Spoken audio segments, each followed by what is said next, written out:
You are not being used because you are kind. You are being used because your kindness has no price. The moment people learn they can disrespect you and still keep access to you, your goodness stops being virtue and becomes permission. That is the part the be a good person crowd never explains. They tell you to be patient, to be understanding, to forgive, to help, to be generous, to be the bigger person. And all of that can be noble. But without boundaries, noble behavior becomes a public resource. Everyone can take from it, everyone can drain it, everyone can offend it, everyone can return to it. And nothing changes. So the question is not, should you be kind? The question is, what protects your kindness from becoming weakness? This is not just philosophy. Organizational psychologist Adam Grant studied givers, takers, and matchers. Time reported his finding that givers were overrepresented at both the bottom and the top of performance groups across fields like engineering, sales, and medical school. That means generosity can destroy a man when it is unprotected, but it can also elevate him when it is strategic. The weak giver keeps saying yes until his own goals die. The strategic giver learns how to give without becoming prey. Now add another mechanism. Robert Cialdini, one of the most cited experts on influence, identifies reciprocity as one of the universal principles of persuasion. People often feel pressure to return value after receiving value first. But here is the danger. Healthy people reciprocate. Takers exploit. If you keep giving to people who never return respect, loyalty, effort, attention, honesty, or gratitude, you are not building goodwill. You are training them that your energy is free. This is where most unsupported men lose the game. They think the world is judging the purity of their intentions. It is not. The world is also measuring cost. How much does it cost to waste your time? How much does it cost to disrespect you? How much does it cost to ignore your needs and still receive your attention? How much does it cost to betray your trust and still keep your emotional access? If the answer is nothing, then your kindness is not protected. It is available inventory. One man is respected for his kindness. Another man is drained by it. One generous man builds trust, loyalty, opportunity, and reputation. Another becomes the emotional dumping ground, the backup plan, the unpaid therapist, the convenient helper, the man everyone calls when they need something and forgets when he needs respect. The difference is not kindness. The difference is price, not money. Consequence, access, standards, reciprocity. The price of staying close to you must be respect.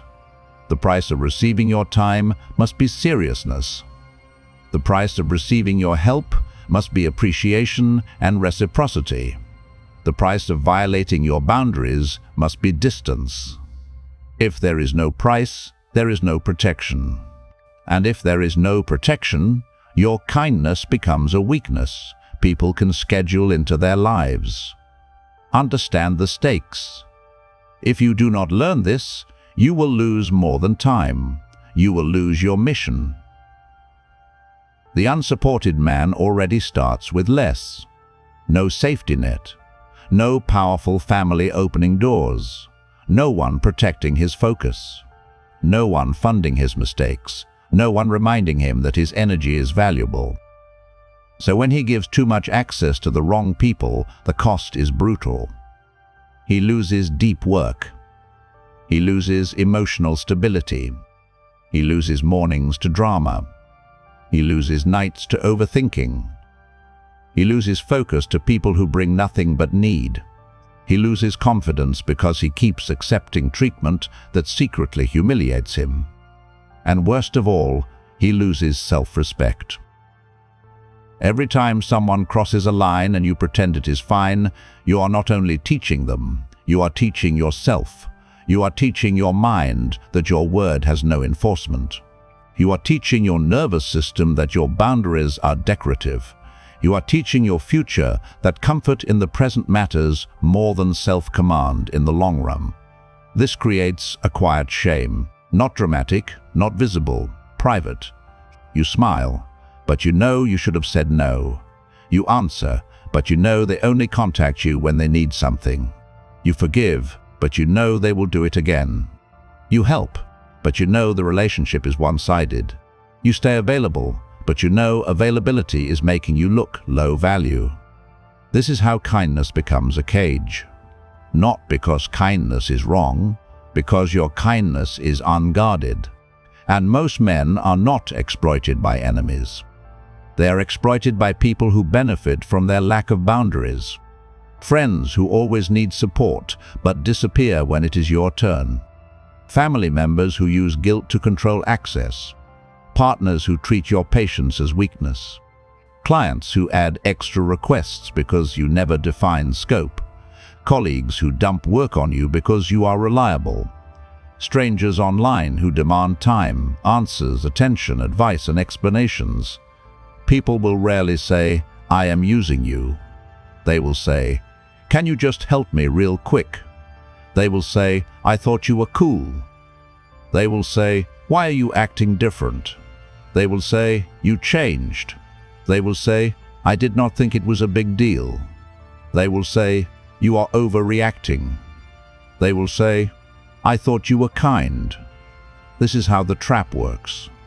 They do not attack your boundary directly. They attack your identity.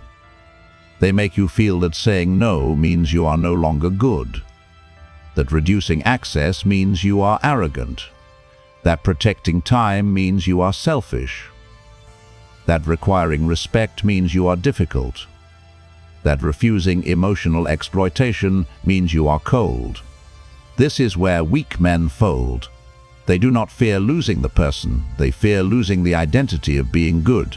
So they keep giving, keep explaining, keep forgiving, keep available, keep losing. And every time they do, the other person learns the same lesson. There is no consequence. Forgiveness without consequence trains disrespect. Read that again in your own mind. Forgiveness without consequence trains disrespect. If someone disrespects you, apologizes, and nothing changes, what have they learned? They learned the cost is low.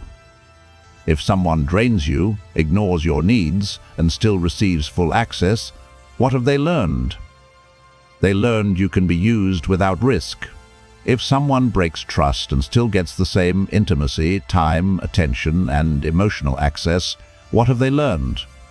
They learned your standards are verbal, not real.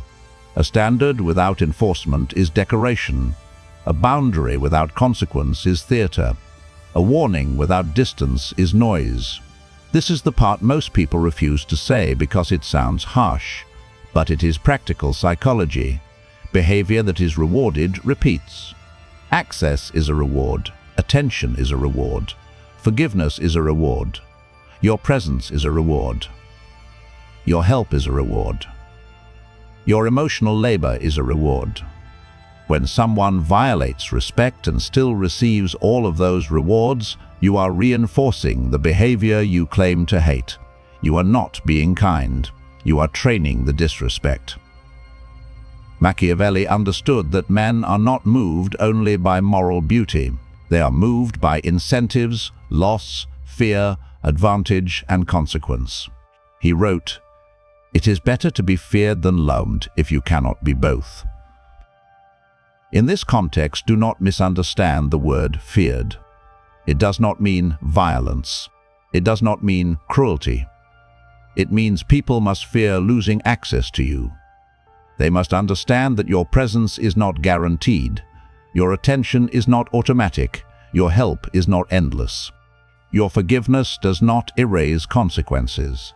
If you are a serious man, stop pretending that being endlessly available is progress. You already know people are taking more from you than they return, but your problem is that you still want to feel like the good one.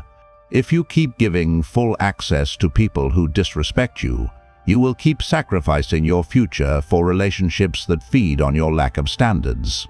Inside Patreon, you get unfiltered teachings on power, boundaries, self-command, and psychological warfare, so you can stop being emotionally available to people who would never protect your mission. This is not for men looking for comfort. It is for men who are ready to become difficult to misuse. The decision is yours. Now, here is the cold payoff. Kindness is only powerful when protected by consequences. Without consequences, kindness becomes availability. Availability becomes low value. Low value becomes disrespect.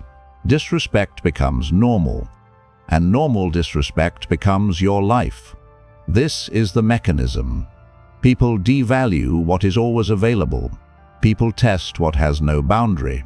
People repeat what has no cost. People respect what can be lost. That last line is the blade. People respect what can be lost. Your time must be losable. Your attention must be losable. Your emotional access must be losable. Your help must be losable. Your presence must be losable. Not because you are cruel, because access without standards invites contempt. So your care must become conditional. Your presence must become earned. Your forgiveness must not automatically restore full access. Your help must not remain available to people who repeatedly drain, disrespect, or exploit you. This is not cruelty. This is governance. You are not becoming ruthless in the childish sense. You are becoming ruled by standards. Ruthless does not mean harming people. Ruthless means removing access without guilt when respect is absent. Ruthless means refusing to subsidize people who drain your future. Ruthless means not explaining distance to people who already understand what they did. Ruthless means letting silence become consequence. Ruthless means protecting the mission before protecting someone else's comfort. The unsupported man must be especially strict here because he does not have excess energy to waste. His focus is capital. His time is capital. His discipline is capital. His emotional clarity is capital. If he gives those resources to people who do not respect him, he is not generous. He is reckless. And no, not every relationship must be transactional, but every close relationship must be reciprocal at the level of respect. Respect is the minimum currency, not money. Not favors. Respect. If someone cannot give respect, they cannot keep access. That is the new rule. Stop giving emotional access to people who give no respect in return. Not everyone deserves the full version of you. Some people get distance. Some people get shorter replies. Some people get less information. Some people get less availability. Some people get removed from the inner circle. Some people get silence. Not as punishment for your ego, but as protection for your future. And the weak part of you will panic. It will say, "What if they think I am cold?" Good. Let them think. It will say, "What if they leave?" Good. People who only stay when you are easy to use are not allies. It will say, "What if they misunderstand?" Good. You are not responsible for making every boundary emotionally convenient for the person who made it necessary. That sentence matters. You are not responsible for making every boundary emotionally convenient for the person who made it necessary. Now let us make the execution practical. First, identify the takers. Do not use emotion. Use pattern. Who only contacts you when they need something? Who dismisses your boundaries? Who punishes you for saying no? Who turns every issue into your guilt? Who receives your help but never shows respect? Who makes you feel smaller, more drained, less focused, or less serious after interaction? Who benefits from your availability but contributes nothing to your mission, peace, or growth? Write the names. Do not dramatize. Do not rage. Observe. Because the man who cannot name the pattern will keep calling it confusion, and what you call confusion, the taker calls access. Second, classify access. Full access is for people who show respect, reciprocity, honesty, and alignment. These are the people who do not need to be begged to respect your time. They do not punish your boundaries. They do not make your growth feel like betrayal. They do not require you to shrink so they can feel comfortable. Limited access is for people who are not necessarily malicious, but they drain focus, create chaos, demand attention, or cannot handle your mission. They may be family. They may be old friends. They may be people you once loved. You do not need to hate them. You simply need to stop giving them the same position in your life. No access is for people who repeatedly disrespect, exploit, manipulate, or sabotage your standards. Not because you are angry, not because you need revenge, because repeated disrespect is information, and a serious man does not keep negotiating with information he has already received. Third, reduce access without a performance. Most men ruin boundaries by announcing them like a courtroom speech. They explain too much, defend too much, justify too much. Ask for understanding from the same people who made the boundary necessary. Stop. A boundary does not need a press conference. You can reply later. You can say no. You can stop volunteering. You can stop over-explaining. You can stop giving personal details. You can stop being available at all hours. You can decline invitations that weaken the mission. You can remove yourself from conversations that produce nothing. You can let distance speak. Because when you over-explain your boundary, you often reveal that you are still asking for permission to have it. The powerful man does not beg people to approve his standards. He enforces them quietly. Fourth, let silence become consequence. This is where many men fail. They set a boundary, then panic when the other person reacts. They rush to repair. They over-explain. They apologize for having standards. They make the other person comfortable again. Now the lesson is reversed. The other person learns that if they pressure you emotionally, your boundary collapses. Do not collapse. Let discomfort exist. A boundary without discomfort is usually not a boundary. It is a suggestion. When you stop being easy to use, some people will not respond with respect. They will respond with accusation. They will say you changed. They will say you think you are better. They will say you are cold now. They will say success made you different. They will say you forgot where you came from. Do not rush to prove you are still the old version. That is the trap. They are not always asking for clarification. Sometimes they are checking whether guilt still controls the gate. If guilt opens the gate, you are not free. Fifth, do not confuse guilt with wrongness. You may feel guilty when you stop being available. That does not mean the boundary is wrong. It means your old identity is dying. If you were trained to earn love by being useful, saying no will feel like betrayal. If you were trained to avoid conflict, distance will feel dangerous. If you were trained to be the good one, standards will feel cruel. That feeling is not always truth. Sometimes guilt is just a withdrawal symptom of people-pleasing. Hold the line anyway. The old belief is this: if I am good enough, people will value me. Kill it. Some people will value you. Some people will use you.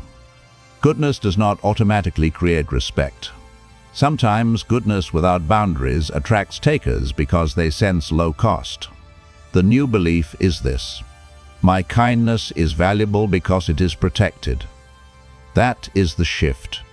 You do not become less kind. You become more selective. You do not stop helping.